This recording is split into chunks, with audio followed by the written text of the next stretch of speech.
If you're trying to build a brand from scratch, one of the best places that you can start, or the first place that you should start, is you have to understand your market and your audience. Plainly put, you need to know exactly who you're selling to and why they buy from you.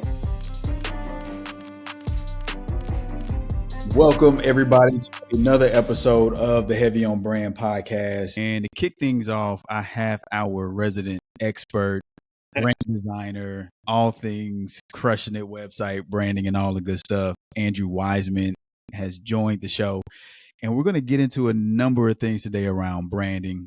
This is my go-to guy, y'all. Y'all just need to know this. Dude has saved us time and time again with his genius.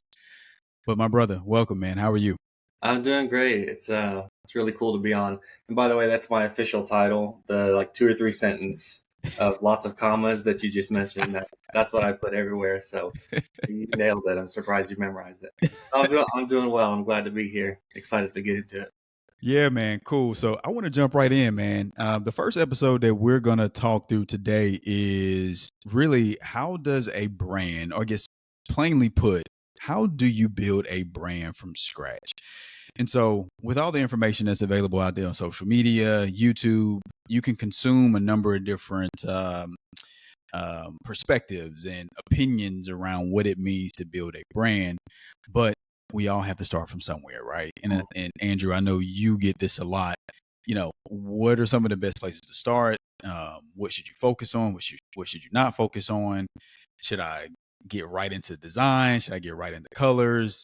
There are a number of things. Hopefully this video will help you just kind of digest and unpack and simplify kind of how we even take our clients through the process of redesigning a brand or helping them build a brand from scratch. So hopefully you get a lot out of this. But to kick things off, man, you know, if you're trying to build a brand from scratch, one of the best places that you can start, or the first place that you should start, is you have to understand your market and your audience. Plainly put, you need to know exactly who you're selling to and why they buy from you. Yeah, I agree. Those are the people that are going to tell you who you are. A lot of times we look at branding and we look at our companies, our startups, and we want to say, all right, let's define ourselves this way and teach everyone to look at us in that light or define us that way. But ultimately, a month, 2 months, 6 months down the road into interacting with your audience, they're going to start telling you who you are. And they're the important voice because they're your customers, they're your clients, your partners, right? So understanding those individuals, those groups of people, whatever it is crucial to defining your brand from a strategic perspective, because at the end of the day, they're going to end up being the ones that truly define your brand, your company, your startup, whatever. And that's going to build really equity with your culture and your community for your brand. Yeah, I love that, man. I think one of the things that people can really do to, and you'll hear me use this word a ton, simplify, like how you can simplify this process. And we do this a lot. And we did this, I think, early on, not only with CT, but specifically when we started rolling out brand sprints for clients. Yeah. We asked them, plainly put, like, what would make this process better? So we had clients that we work with who were building websites, redesigning brands, establishing new brands. And the constant set of feedback that we got was, hey, this is really, really great. But if we could do this a lot quicker, then that would be extremely helpful. And so that leads me to kind of that first point of actually interviewing your customers, or understanding your audience, is to actually interview your customers, right? Really ask them and have conversations with them, because they've already given you money. They've already bought into what you do. They trust you. Yeah. Assuming that you've done a great job, they will, in many cases, give you very, very candid feedback that you can really implement into your business. And so that's always usually like the best place to start. You don't have to interview every single last one of them, but you can start with like 3 or 4 or 5, something that's simple, something that's easy to really get their feedback after they've already experienced what it means to work with you and collaborate with you. Right. Yeah, and it's cool because we see the best brands never stop doing that. Mm-hmm. You know, you see, I think of a lot of different brands right now. What comes to mind is Liquid Death how they have kind of taken over a place in the market, and they've never stopped innovating, and they've never stopped interacting with their customers, right? And so their Mm-hmm. customers are constantly redefining and defining that, segment of the market and culture. And so Liquid Death can kind of continue to move in the direction that their client customer base does, right? So it's important, yeah, at the offset, and like you said, we've done it countless times with clients and even for ourselves, is to get to know your market and help them kind of like bring them into that journey of like, what is this? Who are we? How can we Mm-hmm. better serve you? And that in turn is going to lead to more customers, more culture building for your community. And so it's the same throughout the process. Is you just, and I think that's one of the things, like pulling back the curtain and taking a step like Mm-hmm. way back, is branding is an ever growing, ever evolving thing. You never stop Yeah. working Yeah. through that process. You don't Yeah. get to a point where, okay, we've completed our branding, we know who we are. Like it's kind of like a almost like personal growth thing where you never want to stop learning, you never want to stop growing. It's really the same for your brand. I love that you said that, man, because we've seen it time and time again. In certain instances, or in projects that we've done in the past, sometimes we'll reach an impasse with a client, and it happens. It's just part of the process, and sometimes it get really, really hung up on reaching like the final stage of the brand within Yeah. the process. We always have to reinforce, hey, your brand is a living, breathing thing. It is not an end game. It is not a destination. It is just an evolution of who you are, who you serve, how you serve them, your mission, your purpose. And that changes. As long as you're going to be around as a company, as an organization, your brand is going to evolve. It's going to change, and it's okay. And so hopefully that alleviates some of the pressure that we've seen, Hmm. that, companies take and kind of assume, because they're like, oh, it has to be like perfect, air quotes, right? Yeah. But give yourself space and grace and latitude to know and understand that this is an ongoing process, and you're just building on top of it, and it's just, stacking the bricks, as we always call it. And so I love that you brought that up. Yeah. I was gonna mention, we put these things in boxes, like creating a buyer persona. And all of Mm-hmm. these things are just terminology that we use, but people change and evolve, brands change and evolve. So that constant dialogue of like, what is it that you want at the end of the day? What are your pain points? What are the things that need to be solved in your life, Mm-hmm. at work every day, with your customers, with your clients? Like that stuff is always evolving. So being involved in the process and just continuing that dialogue and conversation is so important. Because, like, again, we use this terminology because it's just easy to define certain things in branding and marketing. But all of those things change and evolve. So it's important to build those relationships and actually like dive deep and have those dialogue Mm-hmm. sessions with clients or whoever, like consistently. Yeah, it's important. And I love how you just slipped that in there, because the second component of this is, as you just spoke to, is like really understanding your customers, right? And so what you're speaking to is, we all know these terms, right? But it's like, who's your customer avatar? What are your buyer personas? Like, it's important to understand that, knowing that it's also nuanced, that people people have different things that they're going through, and they have different things that resonate with them when it Right. comes to why they decide to follow a brand, connect to a brand, buy from a brand. But the more you can understand your customers, to your point, desires, the challenges that they have, how they operate, kind of the challenges that they are faced on a day-to-day basis, and how your brand shows up in those moments, Mm. is going to be key. Because at the end of the day, you can design and create the sickest looking brand, right? That has the best logo, the best colors, the best imagery. But if you're not communicating your brand in a way that demonstrates you care about your customers' issues, then no one cares. They Right. really don't. Yeah. And that's what we want. We want people to care. Yeah, you We got to want care. people to care about what we're doing.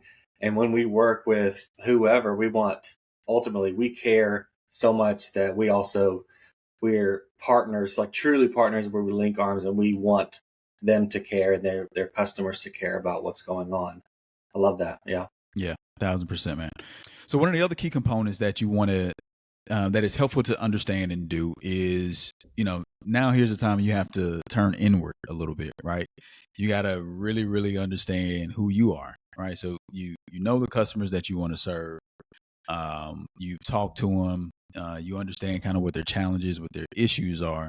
But probably even before that, we should have put this first, quite honestly, is you have to understand who you are. Like, what's your mission?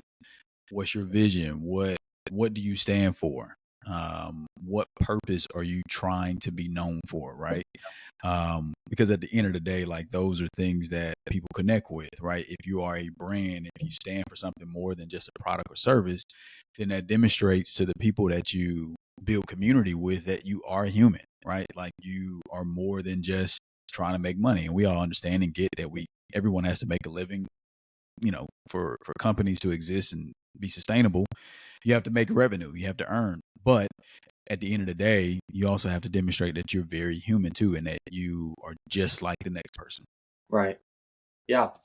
And this is another one of those things that, like, it can easily be defined and put into a box as a mission statement or Yeah. a purpose statement, And sometimes I think we treat branding like this checklist of, like, I need a mission statement, I need my core values, I need a logo, those kind of things.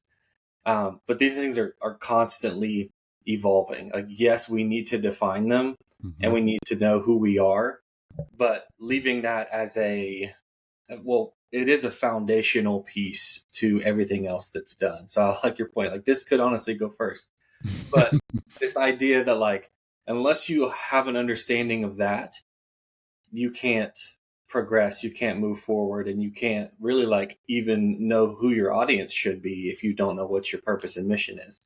But I think adding on to that, that's something that, with culture shifts and with just time in general, you need to leave that to where, like, that may change and evolve over time as your customers' needs change and evolve. Now, the ultimate foundational purpose doesn't change, but how you go about accomplishing it definitely will, more than likely, right? So Yeah. I think that's really cool. But, like, yes, understanding who you are, what you want to be known for, it's core. It's absolutely core.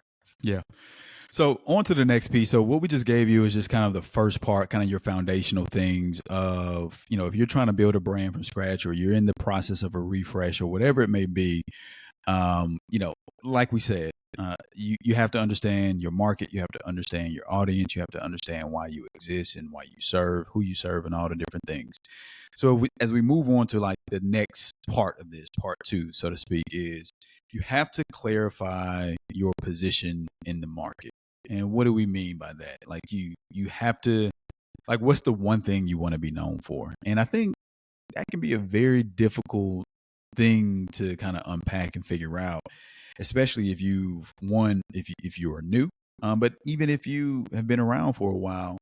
You tend to, like, we're all guilty of it. When you're building a business, you tend to do a little bit of this and a little bit of that, and next thing you know, you're doing a little bit of 12 things. And so it can be very difficult to isolate, all right, this is the one thing that our community, our market knows us for, and this is, like, the line that we draw in the sand, and this is what we stand on. And so that's really the first piece of clarifying that position, or your positioning within the market, is what do you want to be known for? Yeah. Yeah, I mean, it's kind of like the old adage of being a what is the adage, Brian? Like, being a expert at multiple things, but not a Oh, yeah. butcher. Yeah. Know what the actual phrase is, but that's the whole thing. We Like, all know what you mean. yeah, Yeah. try to do too many things, and I think sometimes that comes from a perspective of fear Mm-hmm. or lack, where, like, I just need to be available in all of these different areas because my business isn't going to grow Yeah. unless I expand what I'm doing. But I think in 99% of cases, you actually need to shrink to scale, right? Where Mm-hmm. you be an expert at this thing and you become an authority and people come to you. And whatever that is, I like the idea of that. And we've seen it countless times with folks that we've worked with where, and on the flip side, the branding side of it, where I come from, is like it's a lot easier to define Mm-hmm. and build narrative for a brand when there is a single most important thing. Like, Yeah. this is at the core, this is what we do, this is our heart, our mission, and we're experts at this. Rather than let's define all these different things and try to wrap them up with a bow, it's a lot easier to say we are X expert, right? Yeah, no, 1,000%. I think a simple framework, so to speak, that you can use to try to identify, like if you're struggling with it, you want to be able to identify exactly who you help and the transformation that you deliver for them.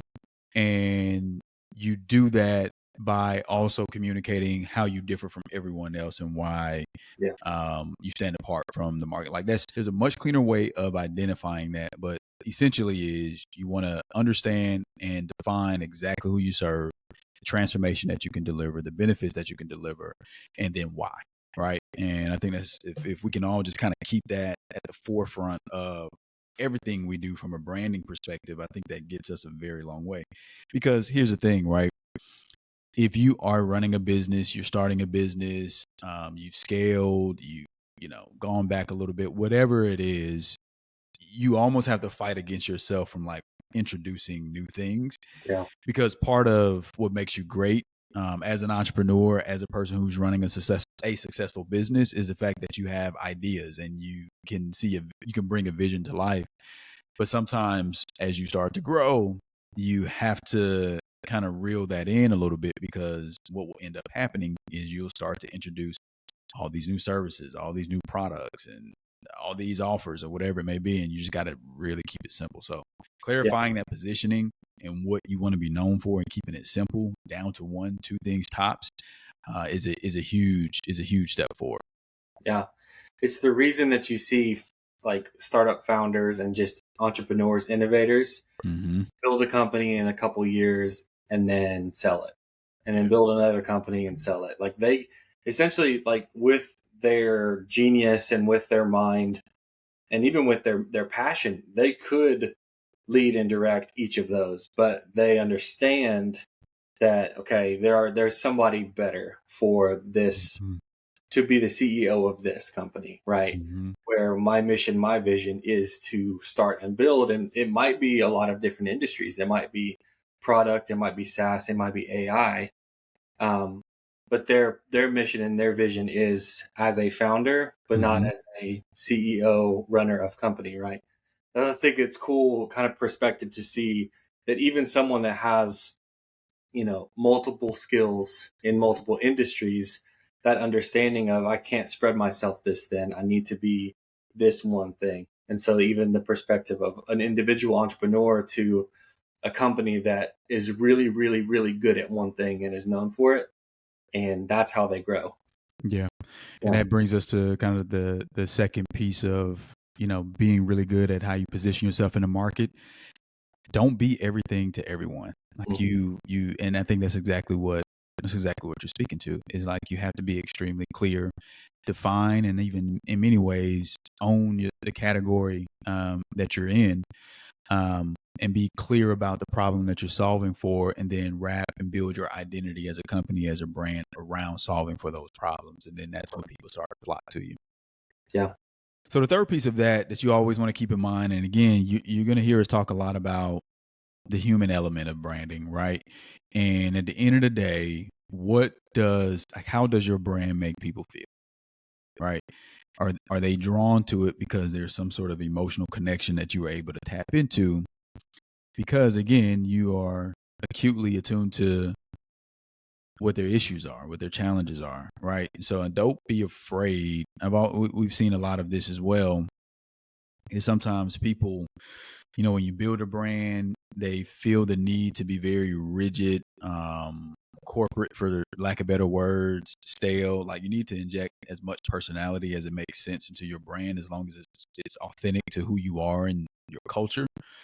But you have to tap into like understanding how you're able to make people feel and being able to tap into that and the customers and the community that you build is in many ways just kind of a secret sauce that I think sometimes people really just overlook. Yeah.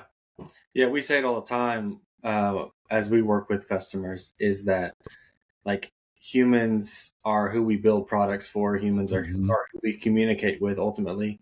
Like AI, there are dozens of great AI tools. There are dozens of great products out there that, don't look or feel human, Mm-hmm. but those things are designed by and for human beings. And so building relationships and starting there and just treating people like people and not assets Mm-hmm. is such an important thing. And Yeah. so I know that we come by that philosophy and we operate that way because ultimately if we can't from a human perspective understand who we're working with and their goals and their fears and their passion, then the product, whatever the product is, if it's brand strategy, brand identity design, one little tweak to a logo, no Mm-hmm. matter like how big or how small it may seem, it's all coming from human perspective and it's human beings that are interacting with it that matter, right? So I love that point. Being Yeah. human and acting like a kind human is such a big thing. Man, it's huge, man. It's huge. I think we just forget it sometimes. We just overlook it, but it's a real thing and it works. It really works.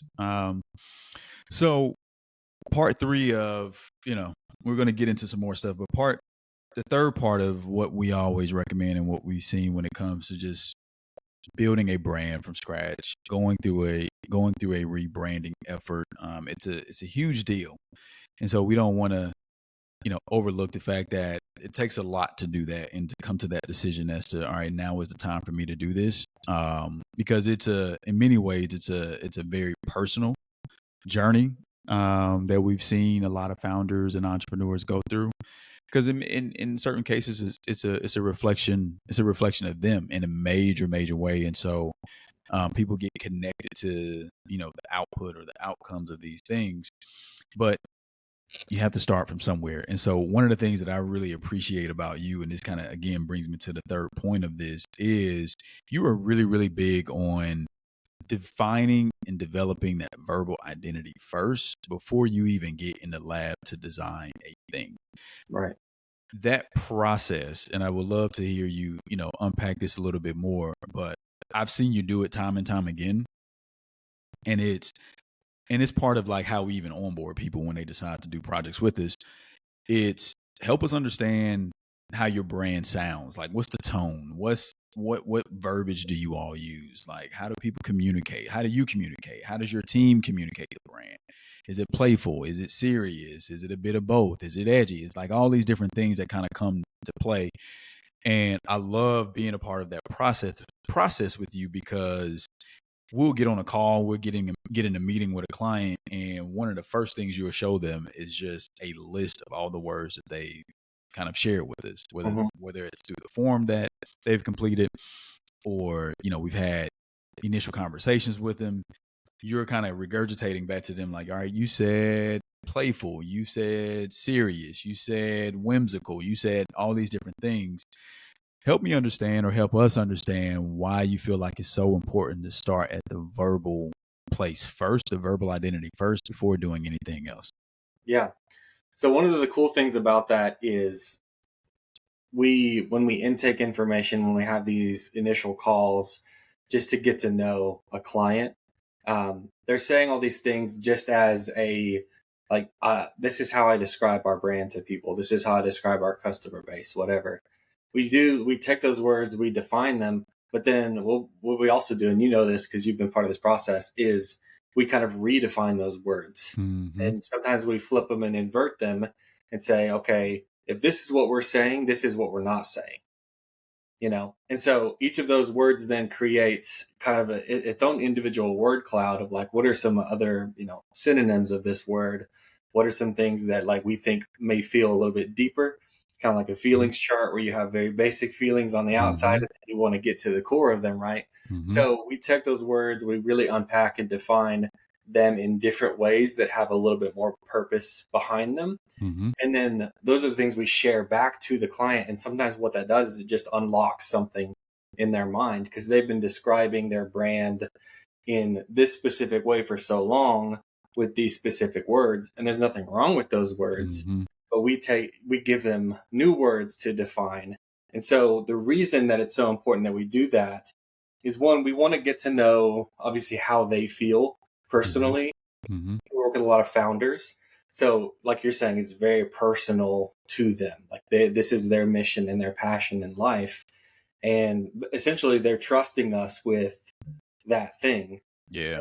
And we could take it in a complete wrong direction as experts, So, and we do not do that. We take the time to make sure we define things. But anyways, when we define those words and create kind of like what I call visual words, you've heard Mm-hmm. that 1,000 times from me. Yeah. What those words do is they give us cues for colors, typography, and that's putting it, very simply.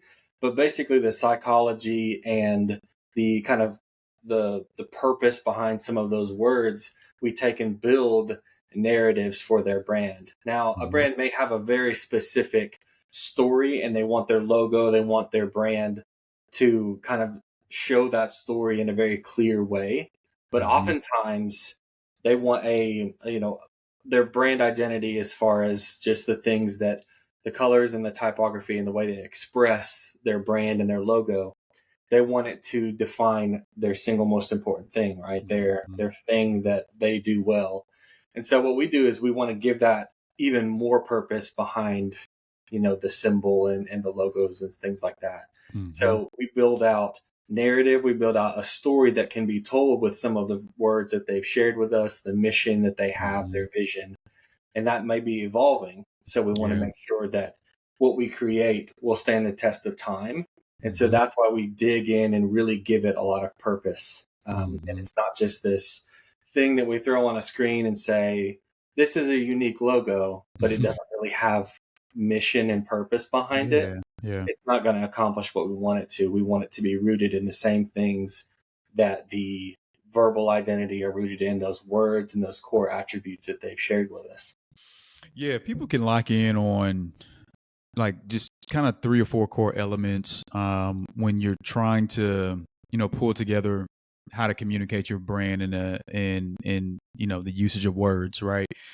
If you can nail it down to like the promise, so what do you commit to delivering for your clients and the people that you serve? Again, you mentioned the brand story, like that's hugely important because that connects your audience to like whatever personal mission you have around it. So I think that is a huge lever that can be pulled.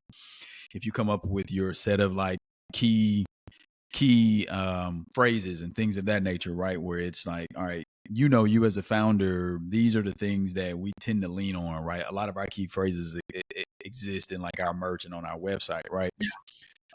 But in many ways, it signals our culture. It signals exactly what we stand for. And so if you can come up with a set of those, that would be extremely powerful as well. And then in many cases that kind of dovetails into coming up with like 1 or 2 taglines. Like, what do you want to be known for? What do you want people to remember you by? And how can you do that in a way that inspires people to take some level of action or say, like this is the group for me. This is the brand for me. This is the product for me, right? Like, how do you create something that resonates and has staying power in the minds of the people that are buying from you? Yeah.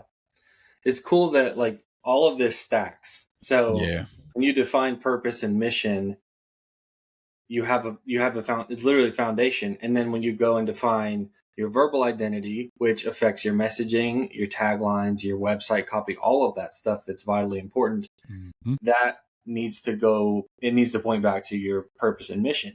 And then these other steps we're about to walk through, all of them come back to the same starting point, the foundation, which is why it's so crucial to build strategically and to have that purpose and that foundation, because all of these pieces are going to coexist together and they're all pointing back to that same exact place. And that's your story right there. Yeah. So getting into the fourth part of this, and this is the stuff where people really get excited about, where, they try to come in, like this is where most people want to start, but this is usually like 3, 4 steps down in the process. So this is after you've done all the foundational things, you've identified the audience and the market that you serve, you know exactly how you're positioned in the market, and you know how to communicate your brand's message and mission. Now it's like the visual representation of that. And so one of the things I love, and I'm going to continue to praise you and give you your flowers on this, but one of the things that I love is when you talk about the visual aspect of the brand, you talk about it in terms of systems. And I can't tell you how many times we've been in meetings with clients and you'll say something to the effect of, hey, we're going to build out a full identity system and design a system that is built to scale but work together, and we stack on it, right? And so walk us through your definition of what a visual identity system entails, what it serves, and how people can start to wrap their minds around how it serves them and the people that they serve. Yeah, that's great. So I will start with saying your brand is not your logo. Um, and that's a really simple thing to say. And Say it one more time, your please. brand is not your logo. um, and it's easy to say, and we see it all over the place. It's, every day you log into LinkedIn, somebody has posted that, right? But Mm-hmm. it's a lot more difficult to adhere to, because a lot of times, and this is, again, this is where we come into the process.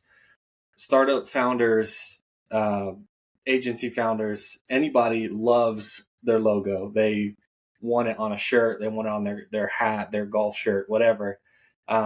Because it's an identifier. It's something that they'd get tattooed, right? It Mm-hmm. feels good to have a Mm-hmm. logo that is yours and it represents your brand, the thing you're passionate about. Um, but that symbol is not your brand. When we define branding, again, like I was saying, it goes back to that purpose and that vision. And so every piece of your brand, where it touches your customers, any touch point, whether it's your email signature, Mm-hmm. it's your website, which is the big one, right? That's the thing that people think of first. Or it is your golf shirt, or it is your pitch deck that you go and raise money with, down to the pens in your office, right? Mm-hmm. Yeah, we put logos on that kind of stuff, but the brand and the system of the brand has to do with a whole lot more than that. So it's easy to define with bullet points. So obviously Mm-hmm. you have your logo. Mm-hmm. That's an important one. You have your color palette. And I say color palette simply. Usually we develop a couple color palettes, Yeah. maybe 3 or 4, just depending on the different touch points, right? We may have a specific color palette for UI, UX design, whether it's Mm-hmm. for your app or for your website. We may Mm-hmm. have a color palette that's specific for your printed materials, one that's specific for your social media, right? They all coexist together and they're built within the same system, but it can get really intricate, right? And that's where we're here to help and guide. And then you've got typography alongside logo, colors, typography. And this as well could be a pretty broad system in and of itself, but Mm-hmm. it's going to touch all of those different mediums. And then you've got what we call brand expression. You may have heard it as art direction before, but basically, how do these individual pieces coexist together alongside graphic elements, whether it's patterns, whether it's textures? Mm-hmm. It could be the way that you take your photographs internally, or your product photographs, or maybe it's the treatment on photographs that you place on social media. Mm-hmm. All of these different things, along with several other more boring ones, they all work together to create this holistic system so that your email signature feels the same and as can be identified the same as your website, Mm-hmm. or the shirts that you wear to a team retreat have the same consistency and tell the same story that your logo does by itself, or Mm-hmm. that your website does, or that, again, your email signature, your golf shirt, whatever it Yeah. is. All of those things coexisting. And the point of it being a system is that we build a foundational system for your brand, and your team internally, or a designer you hire, or a team 10 years from now can take those core elements and continue to grow and expand upon them to build out even more brand assets for you, right? Yeah. So the system is what kind of creates this blueprint for developing your brand and continuing to use it. So the brand, again, going back to the very start, the brand feels alive and it can constantly evolve within that same system and feeling like it has that same identity that was developed, right? Yeah. So thank you for breaking that down. I think, we've seen plenty of times. There's several moments in the process of like doing a rebrand or a building a brand for a client, and we'll kind of see a client have these aha moments, right? And it's usually rooted in seeing like the building blocks, come together in the visual component of it, right? Because part of what you will share and show, during our meetings and, initial expressions or concepts or whatever it may be. And let's just say we'll start with like the color palette, right? You'll build a color palette based on the emotion those colors kind of deliver, and you'll Correct. list them out, right? And I think Yeah. you'll see sometimes it comes like, I see why, like that makes sense, or it feels right. They don't know why it feels right. Yeah. But it's like when they see it and then they pair it with, okay, typically if someone has this shade of this color, whatever it may be, then here are some of the expressions or some of the feelings Mm-hmm. that will be provided or will come across throughout, your interaction with that brand. The other thing, to bring up too is a lot of people really do get hung up in the logo, right? And it's the badge of honor, like you mentioned, right? But there's also an opportunity, especially if you're building from the ground up, to have, your primary mark, but then you'll have your secondary Mm-hmm. and maybe even a third option, just depending on who you are and what you're trying to accomplish through it. But it allows for so much flexibility, but it's still rooted in the foundational work that was done ahead of time or before this point to understand how all these pieces work together. And again, work together in a system. That's Yeah. why you call it a visual identity system. Yeah.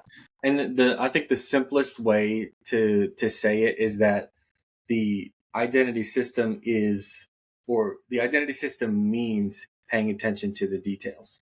Mm, Because, like you're saying, every decision that we make, if it's a specific shade of a color, if it's the combination of two colors, if it's what your headline font is mhm, versus your body copy font, mhm, if it's like I said before, one little tweak to the logo, one extra pixel here or there, those things matter to us because each one of them is defined already with the foundation that we've laid. mhm, So your mission and your vision, your verbal identity, the way that your audience has defined you and talks about you, all of those things then inform how we build out your identity system. And so the details matter because they all tell that same story. So oftentimes with our customers, we say like this is the most fun part, but it's also kind of the easiest part. mhm, Because if we've done the pre-work correctly, if we have really pulled out everything that we can as far as brand strategy, as far as mission and purpose, if mhm, we've defined the brand verbally, then all of those decisions are kind of already made and mhm, predefine how we build out the identity. Now, oftentimes there are several different ways that we can look at a logo yeah, because we'll pitch, 3 or 4 completely different logos, but they all tell the story just in a slightly different perspective. yeah, yeah, So again, all of them have that same foundation, the same story and narrative behind them, but they're just slightly different skews of that story, and maybe tell one part of it with a little bit more emphasis than another. So that's something that's really cool about the process is it's predefined by the work we've already mhm. done, but we can kind of be creative on top of that and really like see where we can take it. Yeah, for sure, man, for sure. And so, most people when they go through this process, you have a sense of what the end game is going to be, right? And it kind of leads us to like the fifth and final point around this is okay, you've done all this foundational work. Now, how does it all come together, right? You've done the messaging work, you've done the research and and customer work as far as understanding, what you're solving for, what their issues are, and all the different things. But how does it come together? And it usually flows from a standpoint of, all right, we've built the brand, we know exactly who we serve, what we're saying, we know what our marks are, we know what colors we're moving forward with, but now it comes together in usually the form of a website or a landing page, social media even. And so now you have kind of the brand engine, for lack of better words, that can fuel all the various touch points that people will have and will come across when they, are trying to interact with your brand or they're introduced to it for the first time. It's okay, we have a website that clearly communicates exactly who we are, what we do, and who we serve. But then it's also very clear on how people can take the next step with us, and it feels right. It feels consistent. It doesn't feel off. How many times have we seen where a client will have a website and their social media just doesn't even match, right? It's like, is this even the same company? Like, you don't want that kind of you, you don't want that kind of confusion when people are trying to evaluate whether or not to do business with you or move to the next step. So all that stuff is important, like your assets as to what you just mentioned: website, landing page, email templates, social media profiles, headers, all the different things. That is usually like the output that we get to whenever we're helping a company rebrand, trying to get to something that they feel proud about and excited to go to market with. Yeah. What you just described is we've seen it so many times. I kind of look at it as almost it's the branding paint by numbers approach where, and we've heard this verbatim probably dozens of times. I just need a logo and some colors. Oh my gosh. And that's a misconception of, well, those are the two things that people see, right? So if they know that this is my blue color and then I use my logo everywhere else, they're going to understand it's me, but that's not true at all, because what you're saying, they're going to plug those paint by numbers things into a Squarespace template or something. And nothing wrong with Squarespace. We can definitely do a lot with a tool like that. But it's, okay, I have my predefined template over here and I'm dropping in my color and logos.